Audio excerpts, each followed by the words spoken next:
Hello guys! ఇంటికొచ్చినప్పుడు ఇంక అమ్మ నాకిష్టమైనవన్నీ చేసి పెడుతూ ఉంటది. అలా మటన్ ఫ్రై కూడా నాకు చాలా ఇష్టం అమ్మ చేసేది.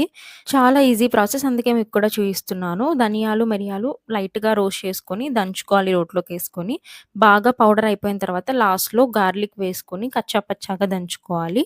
తర్వాత ఇంక మనం పాన్ పెట్టేసుకొని కట్ చేసుకున్న ఆనియన్స్ వేసేసి లైట్‌గా పసుపు వేసి వేయించాలి.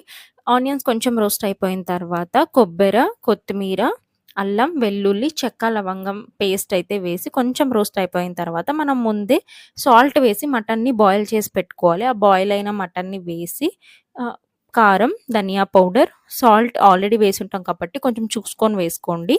అంతా ఫ్రై అయిపోవాలి. అంటే మీన్స్ మటన్ ఆల్రెడీ బాయిల్ అయిపోయింది కాబట్టి జస్ట్ ఆ స్పైసెస్ తగిలేంత వరకు వేయించుకొని మనం ప్రిపేర్ చేసి పెట్టుకున్న పౌడర్‌నంతా వేసేసి జస్ట్ అలా కలిపేసుకొని దించేసుకుంటే దట్స్ ఇట్ అయిపోయింది. Do subscribe for more videos. Bye.